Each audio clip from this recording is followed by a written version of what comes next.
Olá, camaradas! Esse é o nosso primeiro react aqui do canal. Então, curtam, compartilhem, se inscrevam aqui no canal, enfim, façam tudo aí pra gente atingir cada vez mais pessoas. E como a gente está reagindo, né, como a gente vai fazer aqui o nosso primeiro react, também reajam ao vídeo aí, escrevam seus comentários, críticas, sugestões, elogios, enfim. Vamos participar aqui do canal mais. Segue com a gente aqui, vamos começar o nosso primeiro react.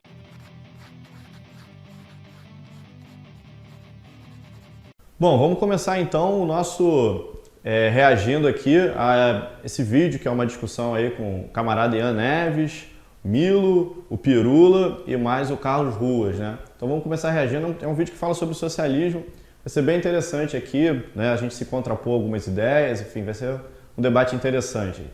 Tá, como é que eu vou fazer, como é que eu vou sinalizar para você o momento do corte, como é que vai ser? Eu sinalizo para a câmera, como é que...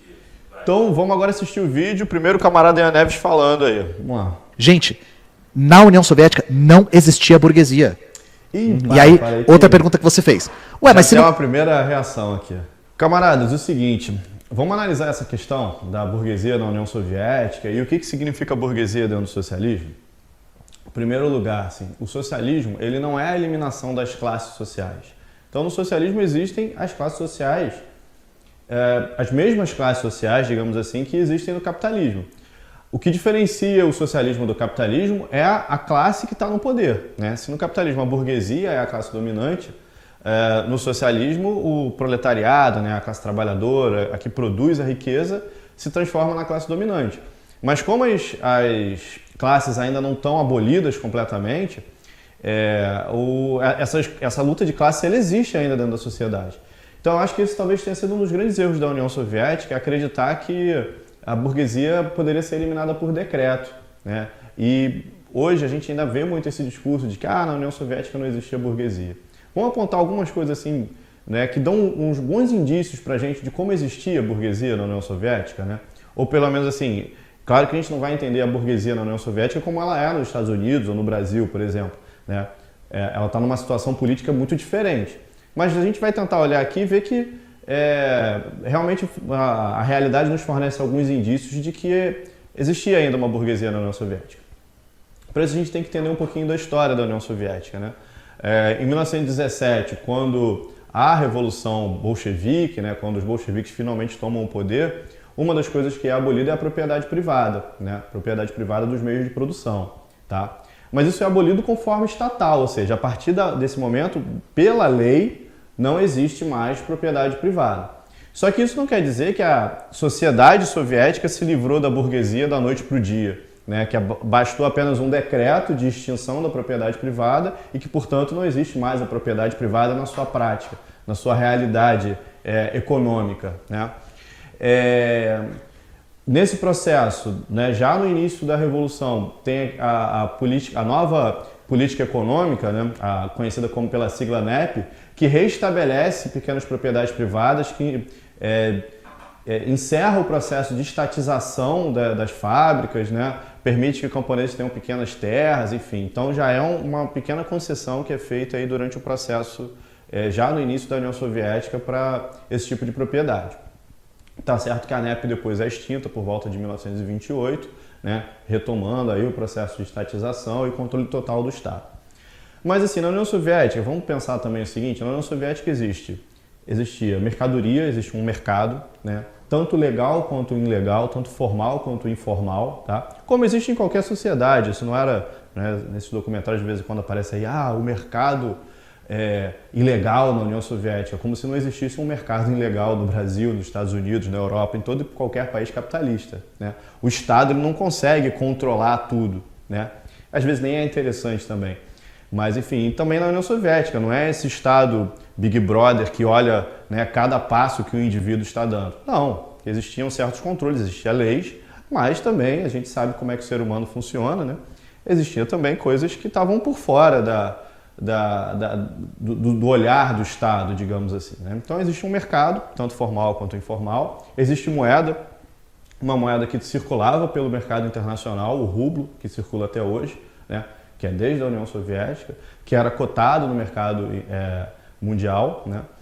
E também uma outra coisa, então além desses dois fatores que a gente está colocando aqui, né, que ajuda a gente a entender, Por que será que aconteceu, e como o próprio camarada Ian Neves defende, né, no processo da União Soviética, vários secretários gerais que foram contra a União Soviética? A gente pode começar aí com Khrushchev, mas principalmente Gorbachev, né, que Olavo tenha, né, mas assim, decididamente assumiu o poder na União Soviética para acabar com o socialismo. Ou seja, um Estado que só tem trabalhadores, que não tem mais a burguesia, se interessa em acabar com o socialismo? É um pouco estranha essa ideia, não? Então, a gente começa a ter alguns indícios de que realmente existia burguesia na União Soviética. Outra questão, por exemplo, é a seguinte: quando acaba a União Soviética, logo surge uma chamada aristocracia russa, né? Aquela coisa que a imprensa ocidental também gosta de falar. Então, como é que surgiu essa aristocracia russa? Assim, ela não existia antes do fim da União Soviética, ela não existia antes do fim do regime, né? Ela só passa a existir imediatamente após a queda da União Soviética. Não, essa burguesia sempre teve ali, ela vai se embrenhando dentro do Estado, ela vai se apropriando do Estado até que esse Estado soviético, socialista, não os serve mais e, portanto, eles querem acabar. Tanto que a União Soviética ela acaba por dentro, né? Como eu já citei, o Gorbachev era um dos responsáveis pelo fim da União Soviética e o Yeltsin, que era prefeito de Moscou, do Partido Comunista da União Soviética.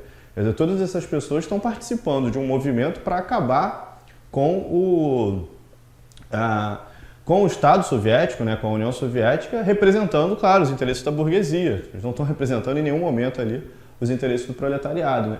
Então é muito interessante a gente olhar isso aí e ver que na União Soviética, sim, existia burguesia.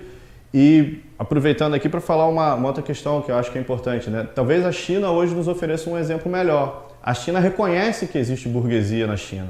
E talvez por isso ela se mantenha ainda no poder. Então, ela não negando, a União Soviética, ao negar a existência de alguma coisa que é existente, né, que é real, acaba não olhando esse inimigo, não entendendo o inimigo e não soube lidar com ele. Talvez a China, né, nesse processo aí, também cheio de contradições e tudo mais, cheio de particularidades, consegue fornecer uma ideia melhor daquilo que é a burguesia, porque entende que existe burguesia ali dentro. Não tem o dono da fábrica, como é que funciona? A União Soviética era a segunda maior economia do mundo, era a segunda mais industrializada, perdia para os Estados Unidos só. Não existia burguesia na União Soviética. Bom, não existia. Ou era propriedade cooperativa, ou era propriedade estatal. Não existia um indivíduo, um punhado de indivíduos que detinham a propriedade privada dos meios de produção. Porque a União Soviética defendia que meio de produção não pode ser mercadoria. Uhum. Meio de produção tem que ser posse. Um pouquinho sobre isso tem também? Que ser Tudo bem, os meios de produção, eles não são mercadoria naquele momento ali, né camarada Ian? Com toda, né, solidariedade aqui, com todo o apoio dos camaradas, mas tem que fazer uma crítica aí ao que o camarada Ian está falando. Na União Soviética, sim, os meios de produção não serviam como mercadoria, ou seja, não existia venda de fábricas, né? Uma fábrica não podia comprar outra, englobar outra, como a gente vê, né, muito comumente no capitalismo. Porém, existe a apropriação do trabalho.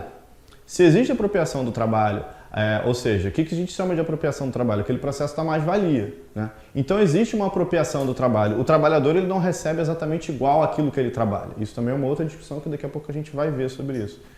Então, existe uma classe que se apropria do trabalho de outra, né, e que a gente entende aí que tem os seus representantes políticos como Gorbachev e Yeltsin, né, a gente já viu isso um pouquinho, né, mas que não está com o poder do Estado ainda. Né? Então, por isso que a sociedade socialista, por isso que a União Soviética era socialista, porque a burguesia ainda não estava, né, como na Rússia hoje, com o poder do Estado. Ela estava se embrenhando aí, ela estava tentando, até que uma hora conseguiu, né, derrubar o Estado socialista. Por quê? Porque esse Estado socialista ele favorecia ainda muito mais o trabalhador do que a burguesia. E aí eu te dou um exemplo. Como é que funcionam as coisas sem patrão? Tem um exemplo no Brasil, que é um exemplo que eu sempre dou, que é o da Flasco. Não sei se você já viu essa fábrica, Emílio. Uhum, já vi sim, já conheço esse Então, esse é um exemplo bom porque ele é muito próximo, ele é contemporâneo e é no nosso país. O que aconteceu? Uhum. A Flasco era uma fábrica de... Só uma dica aí, existem 2 documentários sobre a Flasco. Quem quiser pesquisar na internet, é um processo bem interessante, no YouTube tem. Né? Flasco se escreve com K, né? F-L-A-S-K-O. Era uma fábrica de embalagens de plástico que faliu e os operários se apropriaram dela e começaram a tocar ali através de autogestão, né? Um processo bem interessante, contraditório, passa por várias fases. Inclusive chegou até a ter apoio uma conversa para ter apoio do governo venezuelano, enfim. É uma história bem interessante, vale a pena pesquisar, vale a pena conhecer a história da Flascor. Estão querendo destruir o pequeno artesão, o pequeno proprietário. Sabe quem faz isso? O grande capital. É isso aí. O capital é uma verdadeira máquina de destruir pequenos empresários. Pensa na farmácia do seu bairro que foi destruída pela o quê? O NOF, sei lá. Pelas grandes redes, pela Raia. Conglomerados, supermercados, por exemplo. Entra uma Raia, destrói supermercado é um vendinhas. exemplo. Entra uma Raia no seu bairro, a farmácia se fode. E quebra. É O isso, Walmart é uma máquina de quebrar pequenos mercados. A Amazon é uma máquina de quebrar Sobre mercados isso, no acho interessante a gente falar. mundo. Então, o camarada Ian estava falando aí sobre os mercados, né? Ele vai construindo um raciocínio bem interessante, né? Sobre como os conglomerados vão se formando, e isso vai quebrando os pequenos, né? E sobretudo os mercados, né? O mercado ele tem um papel muito danoso assim, na pequena propriedade, sobretudo a pequena propriedade rural. Porque eles forçam a baixa dos produtos, né? Então, quando o pequeno produtor, né, de forma geral, ele tem muita dificuldade com a logística, né? Imagina o pequeno produtor rural, ele está lá produzindo, ele tem uma preocupação muito grande, até porque está nas áreas rurais, longe dos grandes centros, né? Preocupação muito grande em produzir, em ter alimento, né? E aí ele tem muita dificuldade para fazer a logística, as estradas não são adequadas, né? Se tem qualquer problema no carro, ele tem que gastar uma grana para poder consertar, enfim, uma série de coisas. E os mercados vão lá e fazem essa logística, substituem esse trabalho do pequeno produtor. Só que, sim, não faz isso para dar uma força, assim, para fazer uma coisa colaborativa. Eles chegam lá e forçam que esses pequenos produtores vendam os produtos abaixo do preço normal de mercado.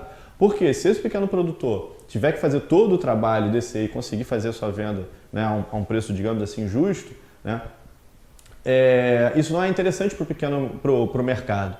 Então ele elimina essa etapa do processo, mas elimina essa etapa do processo colocando uma faca no pescoço do pequeno produtor, fazendo com que esse pequeno produtor tenha que vender a um preço cada vez mais baixo, muitas vezes gerando processo de endividamento e gerando um ciclo vicioso aí que complica bastante a vida do pequeno produtor. Então o supermercado ele tem uma força muito grande nesse processo. Além do que, por exemplo, quando a gente compra um produto no supermercado, a gente não tem noção de toda a cadeia produtiva, a gente não conhece o produtor que está ligado àquele produto que a gente está comprando ali, né?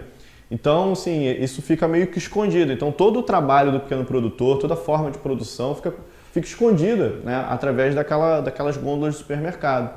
Isso faz com que muitas vezes a gente, por exemplo, né, no caso aí das vinícolas, né, que utilizavam trabalho escravo, que a gente não se dê conta disso. Né, porque ninguém sabia da existência daquelas vinícolas, ninguém conhece, né, a maioria das pessoas que consomem o produto não frequentam, não vão, não sabem onde é que aquilo é produzido, aquilo só aparece na gôndola do supermercado por um determinado preço, onde o sujeito vai lá e compra. Então, assim, se aquilo ali vem de trabalho escravo ou não, pouca gente sabe. Então, só quando a gente tem acesso a um grande escândalo como esse é que aparece essa questão. Então, por isso que é também importante, né? Às vezes a esquerda não se dá muita conta disso, mas por isso que é também importante essa questão do consumo consciente. A gente conhecer a origem do produto, a gente saber de onde vem aquele produto, para a gente não estar fortalecendo, né, essas formas mais agudas aí de capitalismo, que é o trabalho escravo. Claro que a gente trabalha aqui para um dia acabar com a mais-valia, mas é melhor que a gente tenha produtos comprados de trabalhadores, né, que têm minimamente os seus direitos respeitados do que aqueles que são escravizados. Né? O seu José do barzinho, ele trabalha. O seu ele tá José lá do junto, barzinho acorda às 5 horas da manhã para tá amassar fazendo pão, fluxo velho. de caixa às 10 da noite. Ele tá trabalhando. Mas aí diferente vai a do minha cara pergunta. que só investe e Exato. gera dinheiro e tá no quarto. Essa é a Não, diferença. Esse é o burguês. Ele não tá lá na fábrica. Ele não, né? Ele não tá no país, como o Ian disse. Sim. Desculpa te É. interromper. É, Não, Ian. acho que muitos estão fora. Muitos Eu peguei essa diferença. Não, mas aí a minha dúvida persiste. No caso do dono do boteco, que ele tem 2 funcionários, sei lá, tem um garçom, um outro cara lá que é da cozinha, o chapeiro e não sei o quê, né?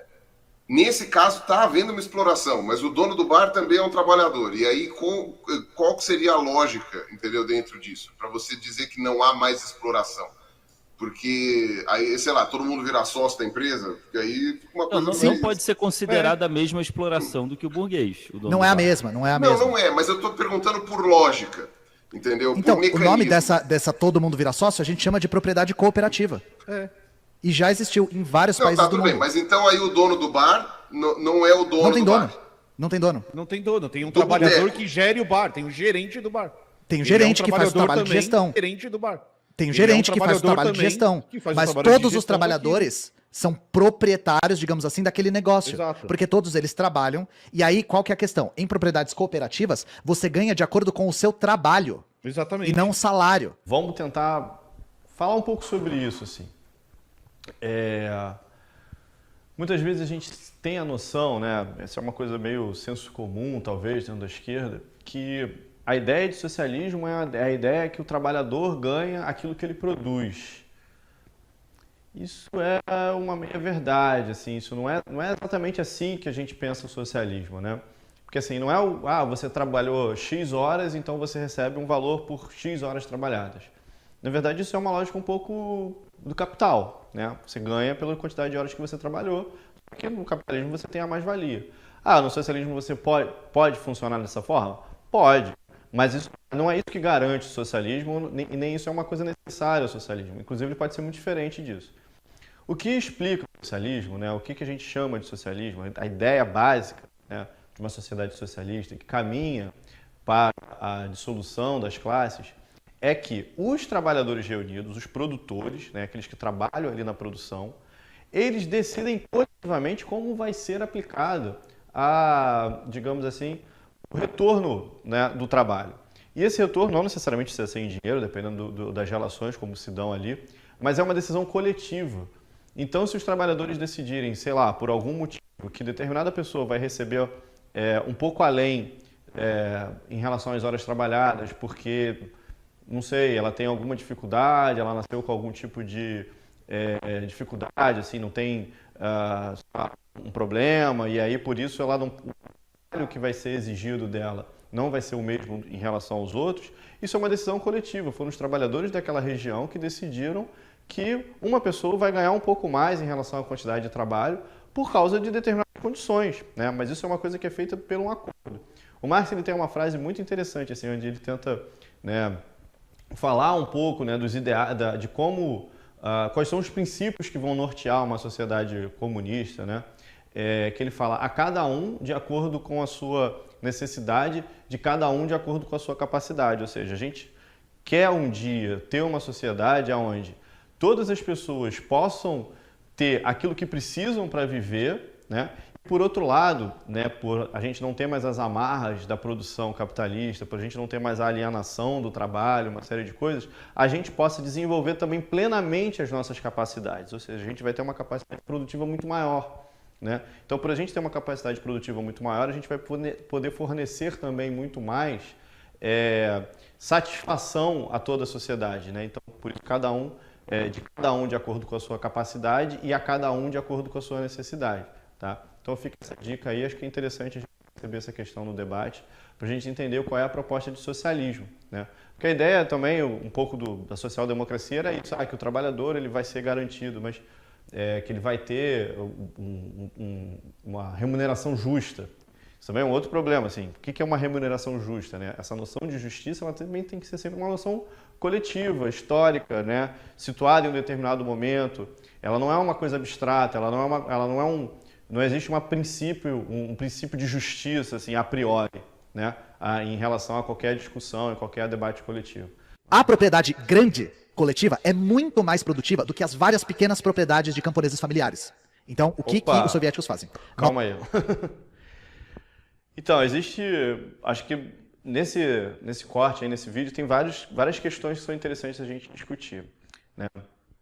Primeiro é o mito da produtividade no capitalismo. Na verdade, o capitalismo ele produz, mas como ele produz, né, aquilo que o Marx chamava anarquia da produção, né, ele produz de uma forma ilógica, né, ele leva a única lógica que ele leva em consideração é a lógica do capital e não a lógica das necessidades humanas. Então ele produz para gerar cada vez mais lixo, cada vez mais desperdício, enfim. Porque realmente a produtividade é grande, no sentido de que há um investimento tecnológico na produção para a exploração do trabalho, mas não é uma produção visando as necessidades humanas, né? Então, o que o socialismo propõe, né, é que a produção ela vise necessidades humanas, né? Então, você não precisa trocar, sei lá, de máquina de lavar a cada 2 anos, 3 anos, como é a lógica de consumo da classe média europeia, digamos assim, tá? Que não é a lógica de consumo do Brasil em geral. Mas isso produz uma quantidade de lixo enorme, né? e desnecessário, porque aquela máquina que funciona, que atende às suas necessidades, ela pode funcionar durante anos e anos. E assim, por exemplo, as máquinas de... Tem gente que fala, né? Tem hoje o pessoal que usa lá na Rússia, às vezes até algumas que vieram aqui, o pessoal que morou lá na União Soviética, traz para cá, que as máquinas russas funcionam até hoje. Assim, as máquinas da época da União Soviética funcionam até hoje, né? Tem o caso do maior avião do mundo, né? Que ele funciona até hoje, tem mais de 40 anos o avião, né? Então tem isso, né? Tem essa questão da forma com que se produz para durar, né? Se produz para que aquilo ali não vire lixo logo, né? E continue atendendo às necessidades humanas. Então o socialismo ele não precisa nem ser tão produtivo no sentido de quantidade em relação ao capitalismo, mas ele é mais produtivo do que o capitalismo no sentido da qualidade. E aí é que é importante a gente diferenciar a quantidade e qualidade, né? Então essa é uma questão importante quando a gente analisa qual é a proposta, qual é o objetivo da produção, diferenciando, né, o capitalismo do socialismo. Uma outra questão é propriedade rural, né? Isso é um debate muito grande, ainda mais aqui no Brasil, onde a gente tem toda uma discussão em relação à reforma agrária, à luta dos pequenos camponeses, enfim. As grandes produções, né? Se você for pensar assim, primeiro você tem que pensar a produção não no sentido do tamanho da propriedade em si, mas da finalidade daquela propriedade, né? Porque no Brasil a gente tem imensas áreas de produção, né? Imensos terrenos, né? Imensos chamado até os latifúndios, né? Enfim, aonde você tem produção de soja, milho, gado, né? Claro, se produz em grande quantidade, mas não se produz visando as necessidades humanas. Então a gente tem que pensar nisso. Uma pequena produção, ou melhor, não necessariamente uma pequena propriedade, mas uma propriedade dividida em pequenas áreas de produção, pode ter uma produção que vai atender muito mais às necessidades humanas, né? Onde você, ao invés de produzir um único gênero alimentício, você vai produzir vários gêneros alimentícios, fazer um revezamento dos campos, ou seja, você não vai prejudicar o solo. Então tem uma série de benefícios. Né, diminuir esse tamanho dessas funções, né, dessas áreas produtivas em relação a você ter uma única área extensa que produz, né, uma área extensa gigantesca que você produz uma única coisa. Então a gente tem que ter um pouco de cuidado com isso, porque, claro, na União Soviética isso foi muito utilizado. Por quê? Porque a União Soviética é um país gigantesco, né, era o maior país do mundo, estava se desenvolvendo máquinas agrícolas, ou seja, se conhecia muito menos de agricultura do que se conhece hoje, né? A União Soviética tem uma série de problemas em relação a clima, enfim, esse tipo de coisa, e, portanto, foi a escolha que os soviéticos, naquele momento, tiveram para a produção, né? A coletivização dos campos, a produção em larga escala, através de grande utilização de maquinário, e atingiu grandes produções. Quer dizer, também é aquele mito, né, de que o socialismo produz pouco, não sei o quê, que tem muito problema de gêneros alimentícios. Na verdade, a União Soviética, quando a gente olha os dados econômicos, ela estava sempre na ponta dos principais gêneros alimentícios produzidos. Assim, ela produzia batata, ovo, carne, em grandes quantidades, né? Que são produtos da região, né? Por exemplo, teve muita dificuldade na inserção do milho na agricultura soviética, mas assim, conseguiu se produzir muito, né? Em grandes quantidades para atender a população. A população soviética não passava fome, não tinha problema de escassez de alimento.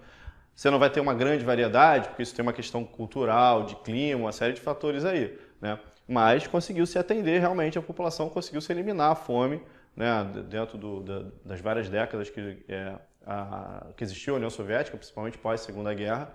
Então é um processo muito importante. Mas o que eu quero dizer é isso, assim, a gente tem que olhar também isso para o Brasil. Tem que ver como é que funcionaria esse tipo de produção, né? Imagina assim, um governo socialista no Brasil. Qual é o tipo de política que a gente utilizaria para a produção agrícola, né? Eu acho que essa produção agrícola extensiva, que agride o meio ambiente, que diminui, que aumenta sempre a fronteira agrícola, né? Que faz com que a gente diminua cada vez mais a nossa biodiversidade, não é interessante para um método de produção aqui no Brasil, né? Para o desenvolvimento futuro do socialismo aqui no Brasil. Quando eles começaram a fazer esse processo, alguns camponeses não tinham experiência em como gerir uma cooperativa. Então rolou exatamente o que aconteceu nesse exemplo fictício que nunca existiu e que não tem nada a ver com socialismo. Eles, no lugar de pagar por trabalho, pagavam por O que acontece na questão da propriedade coletiva, né? A gente não tem uma experiência, não tem experiências significativas na propriedade coletiva, né? O trabalhador no capitalismo ele não está acostumado a isso, né? Ele sabe produzir, dentro de uma determinada lógica de produção, ou seja, ele conhece muito mais da produção do que o burguês, evidente. Porém, é diferente quando você produz numa lógica, né, coletiva, mais horizontalizada.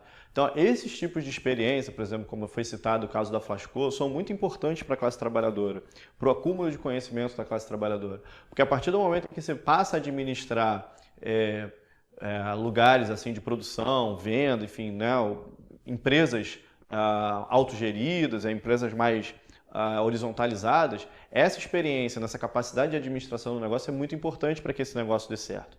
Mesmo ainda dentro do capitalismo, né? A gente tem várias experiências, né? Agora, algumas experiências aqui, por exemplo, no estado do Rio de Janeiro, né? A gente conhece alguns lugares onde há produção um pouco mais horizontalizada, né? Ou então lugares de venda, assim, onde você tem uma reunião, onde as pessoas que trabalham ali se reúnem para decidirem qual vai ser os rumos ali. Mas isso é uma coisa que se aprende, né? Uma coisa que, com a experiência, com o conhecimento, com o estudo, a gente vai aprendendo e vai sabendo lidar com essas formas de organização, né? Melhorando esse tipo de forma de organização. As pessoas não conseguem imaginar um mundo sem patrões, só que esse mundo já existiu, e esse mundo ainda existe. Na Coreia, por exemplo, na Coreia Popular, vulgo Coreia do Norte, não existe burguesia, gente. Não existe. Não, olha só, gente. Mais uma vez a gente falando assim, né, dessa questão do processo da luta de classes, enfim, do que o Ian está colocando. Eu acho que ele insiste um pouco com esse debate da inexistência de luta de classes na União Soviética, por exemplo, onde não existiria uma burguesia na União Soviética. A gente já viu que existia, né, ou seja, de alguma forma existiu algum patrão ali, de alguma forma existe alguma apropriação do trabalho, mas a gente tem um Estado onde favorece muito mais o trabalhador, onde você tem muito mais experiências de produção autogerida, né? Até porque, assim, outra confusão que é importante a gente acabar aqui, né, assim, a gente resolver aqui, que é, tipo assim, estatização é sinônimo de socialismo. Se fosse por isso, né, tem uma piada pessoal contra, se fosse por isso a ditadura militar teria sido socialista, porque ela criou várias empresas estatais, né? Estatização não é sinônimo de socialismo, tá, gente? Socialismo é a gestão da produção pelos trabalhadores. Isso é, assim, digamos assim, o cerne do socialismo. Você pode recorrer a estatizações e tudo mais, até por um ponto de vista estratégico, né? Você ter setores estratégicos na mão do Estado, que vai controlar isso aí, por exemplo, no caso, sei lá, do petróleo, na parte de armamento, enfim, uma série de indústrias que é importante você ter um ponto de vista estratégico até para a garantia desse Estado, né, para a proteção desse Estado. Mas a estatização por si só não significa socialismo, senão a NASA, como uma agência estatal, seria, né, a ponta do socialismo no mundo, porque é uma estatal que recebe muito dinheiro, né? Então a questão não é essa, né? Então é importante a gente analisar esses fatores para a gente desfazer essas confusões, muitas vezes, que acontecem aí quando a gente está estudando todo o processo do socialismo. Em Cuba, até pouco tempo atrás, não existia burguesia. Agora eles estão restaurando a pequena propriedade. Não existia. Toda a propriedade ou era cooperativa... O camarada Ian Neves insistindo que em Cuba não existia burguesia. E que agora resolveu aparecer uma burguesia. Ou seja, na minha opinião, camarada Ian Neves, assim, sendo aqui muito fraterno na crítica, não é o Estado que garante a existência da burguesia, não é o fato de existir uma lei que garante a existência da burguesia. Ela estava ali, ela existe, independentemente do Estado. Claro que quando ela se apropria do Estado, é o caso do capitalismo, né, ela se transforma na classe dominante. Por isso que houve revoluções, por isso que teve a Revolução Francesa, por isso que teve todos aqueles processos de revolução na Inglaterra, onde, né, são as primeiras experiências, né, de domínio burguês, portanto, né, de capitalismo, né, superação, né, digamos assim, da sociedade feudal para a sociedade de capitalismo. Mas já existia burguesia no feudalismo e ela continua existindo, digamos assim, pós-capitalismo, né? Então, a burguesia ela não deixa de existir. Então, a burguesia ela sempre teve ali, como tinha na União Soviética, tem em Cuba.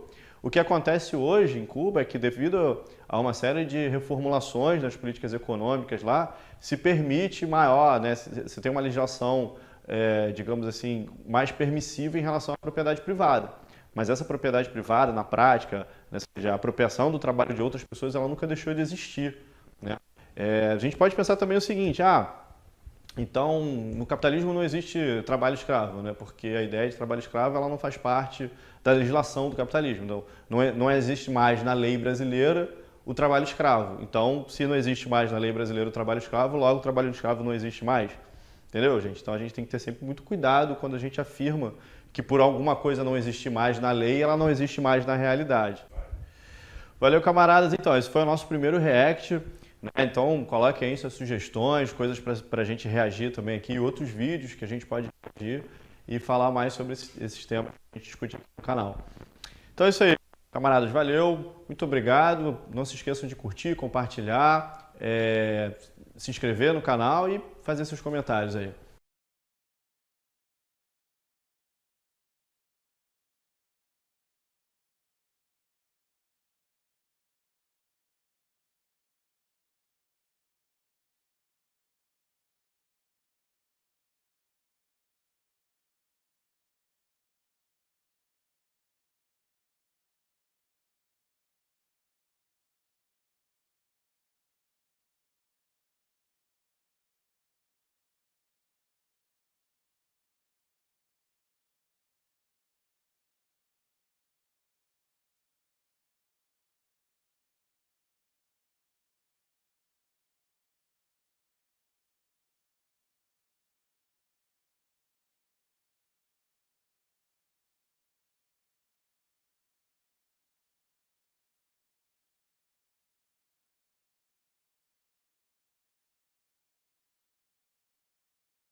você ganha de acordo... E isso foi assim na União Soviética.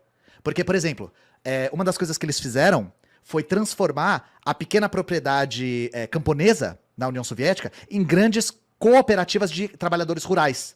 Isso foi o que a gente chama de coletivização da terra. Nas grandes propriedades coletivas, você ganhava de acordo com o seu trabalho. Então vocês imaginam, gente, E no quem capitalismo... definia isso?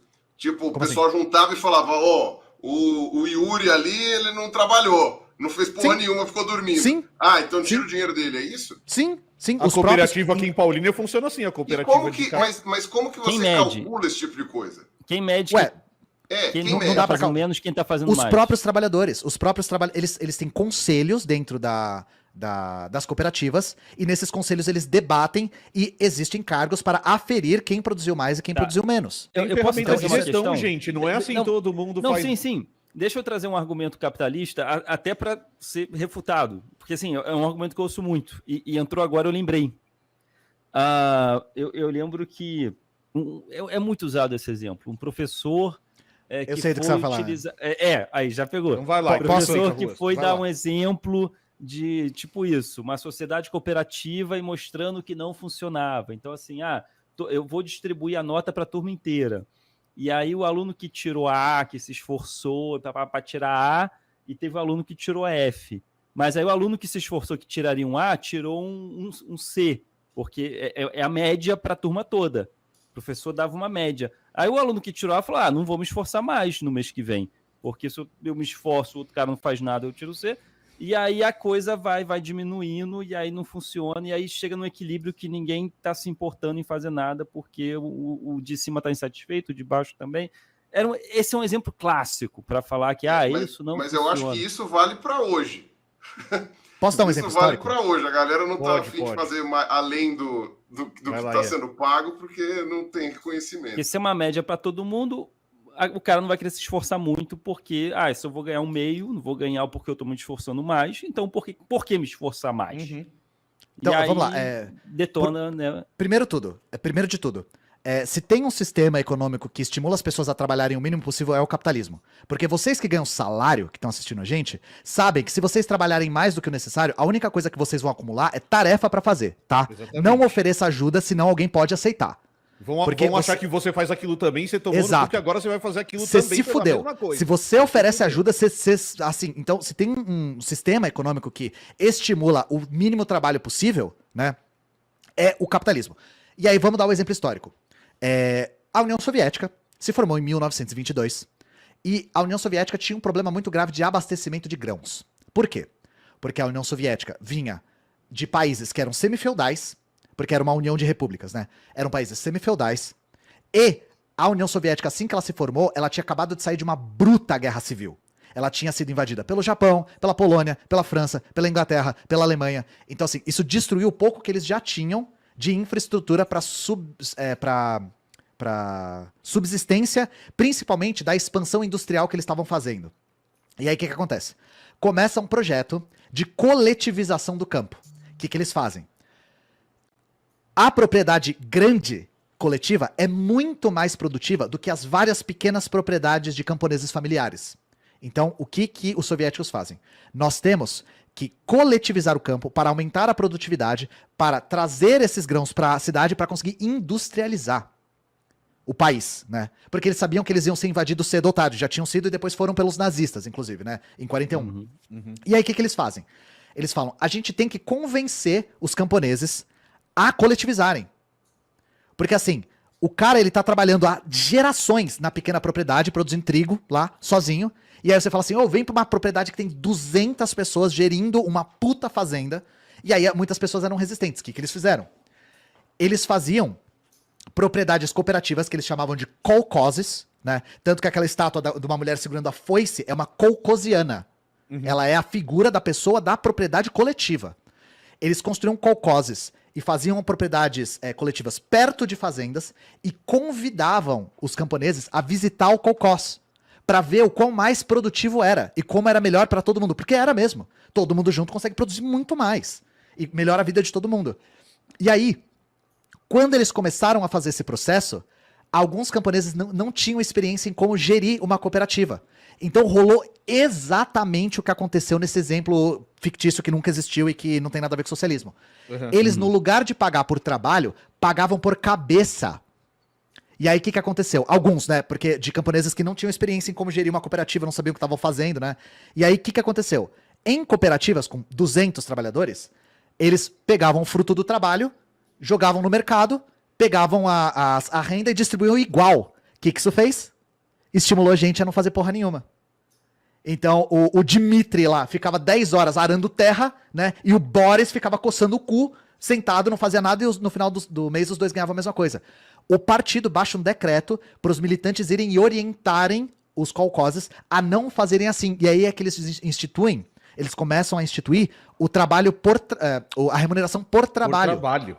Exato. E aí você tem um estímulo muito maior para trabalhar mais, porque você é remunerado de maneira proporcional. As contas são abertas, todo mundo da cooperativa sabe quanto entrou e todo mundo sabe quanto cada um merece. Porque é uma coisa cooperativa, é uma coisa coletiva. Se você já fez trabalho escolar em grupo, você sabe quem fez uma coisa e quem não fez outra, sabe?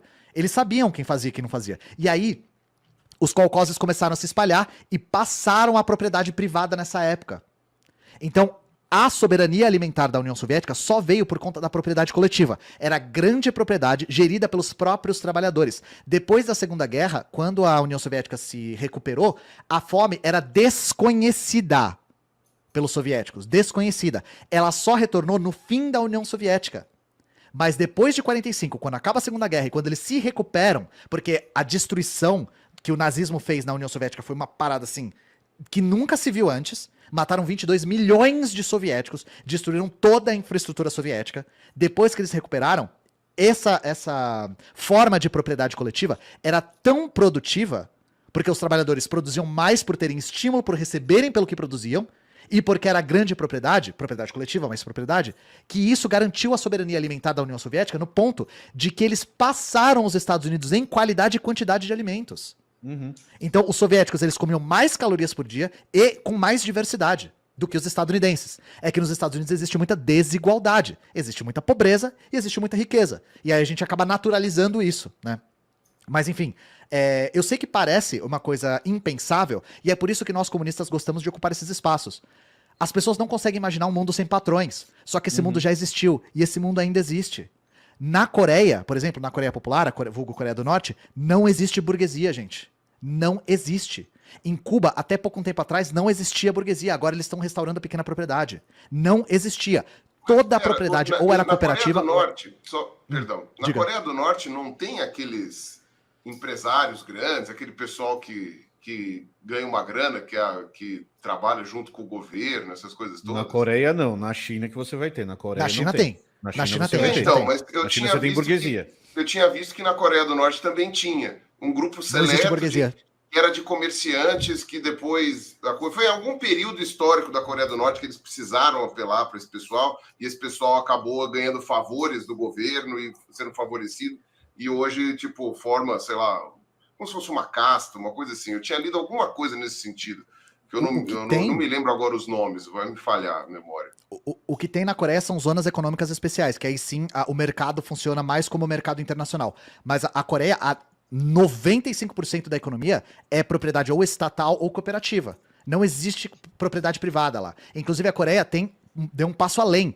Na Coreia não existem impostos e não existe propriedade de imóveis também.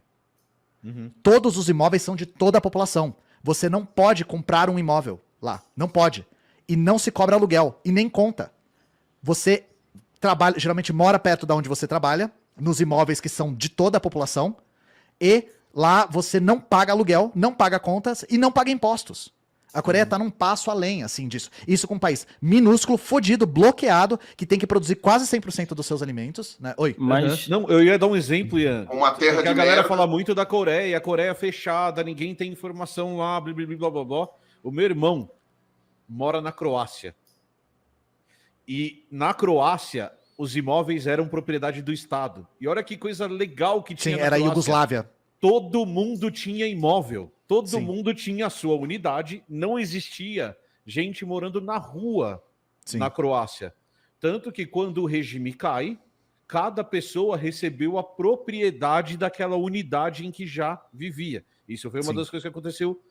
Ian, Isso aconteceu só na Rússia também. só começou a ter gente morando na rua na Croácia depois que o regime caiu. Porque Isso aconteceu na agora União Soviética, igualzinho. os jovens não conseguem comprar imóveis do mesmo jeito que a gente também não consegue comprar imóveis aqui no Brasil também. Então, até determinado momento, não tinha gente morando na rua na Croácia. E aí você vai lá, são todos aqueles prédios iguaizinhos, um do lado do outro, com as unidades todas iguais, e eles tinham as suas unidades. Ian, você quer dizer, então, que se o Dmitry trabalhar o dobro, ele vai ganhar o dobro do Boris? Exato, o Dmitry vai se dar bem. E o Boris vai se fuder, que o Boris não vai conseguir ter nada. Caralho, cara, então isso não quer Caralho, dizer imagina que vai trabalhar dividir e igual. ser remunerado. Pelo Caralho. que você fez, é absurdo. Então, Ah, não, deixa peraí. quieto.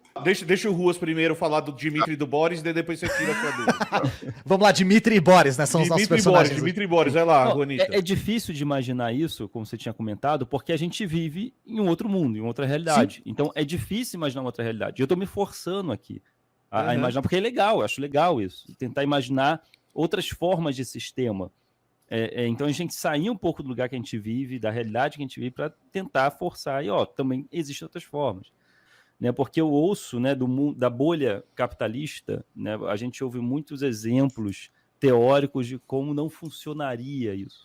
Né? Então é legal eu vi também da outra bolha, como funciona isso, e estudar mais sobre isso. Ruas, Eu gosto de transitar entre as bolhas. Quando você vier aqui para Paulínia, eu vou fazer esse exercício com você, Ruas, juro para você. A gente vai lá na cooperativa de catadores que a prefeitura construiu dentro do aterro sanitário de Paulínia, e a cooperativa de catadores funciona da seguinte maneira: ela é propriedade dos catadores, a prefeitura construiu a cooperativa e deu aos catadores, e aí a galera tá falando, mas e as máquinas, e isso, e aquilo, como funciona? Funciona da seguinte maneira, Ruas: você tem um gestor, esse gestor trabalha, e tem os trabalhadores que trabalham ali com lixo, aquele resíduo vai chegando todos os dias, eles separam, organizam, tal, vendem, aquilo gera uma renda, certo?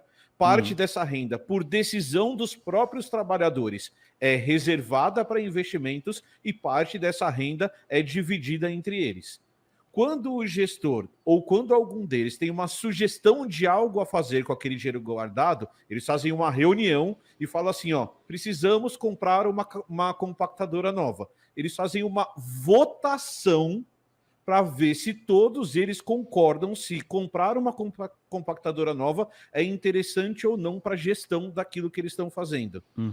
Se for interessante, eles pegam aquele dinheiro que está guardado e investem nessa compactadora. Se eles acharem que, na verdade, eles merecem ganhar um 14º salário, eles tomam uma decisão e dividem aquele dinheiro para ganhar um 13º, um 14º salário. Essa e aí gestão... Por favor, Ian. Eu quero trazer só mais uma coisa. Perguntaram, mas aí como é que faz para abrir uma cooperativa?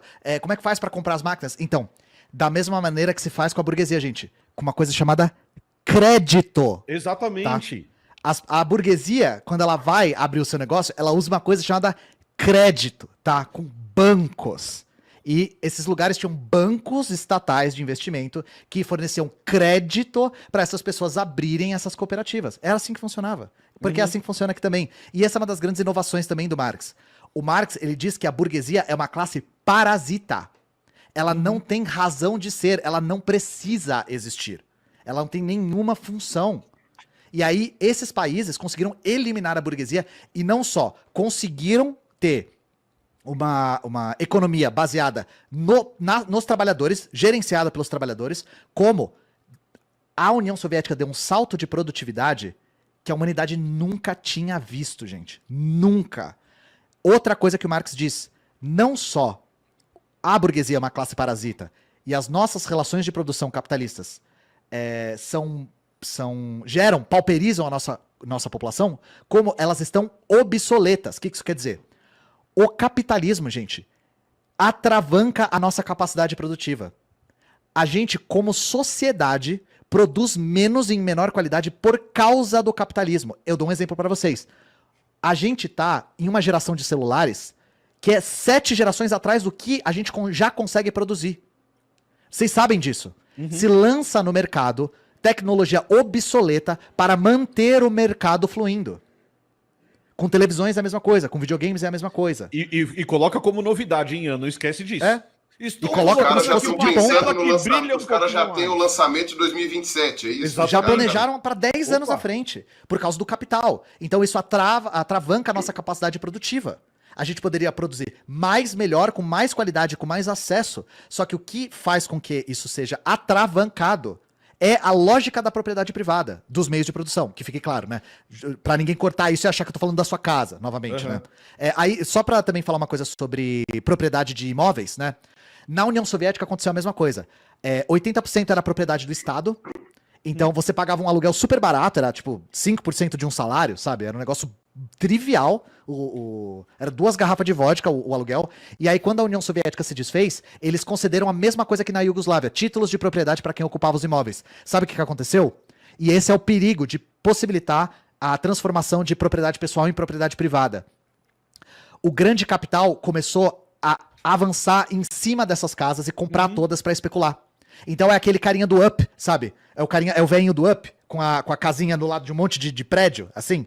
Porque o capital pode comprar, porque agora é propriedade privada, e começou a avançar em cima desses imóveis. Resultado, hoje, nas grandes metrópoles, São Petersburgo, Moscou, um aluguel é impossível. E é louco, Ian, falar O meu isso, tava porque aqui a atrás gente também. vive isso hoje no nosso mundo, da questão de especulação imobiliária, da pessoa trabalhar a vida inteira e não conseguir comprar um imóvel, e das dificuldades que a gente encontra, e a galera não consegue perceber isso. Que A gente você não naturalizou. A gente naturalizou isso, naturalizou assim, trabalharei a vida toda e nunca terei uma casa, trabalharei a vida toda, nem a aposentadoria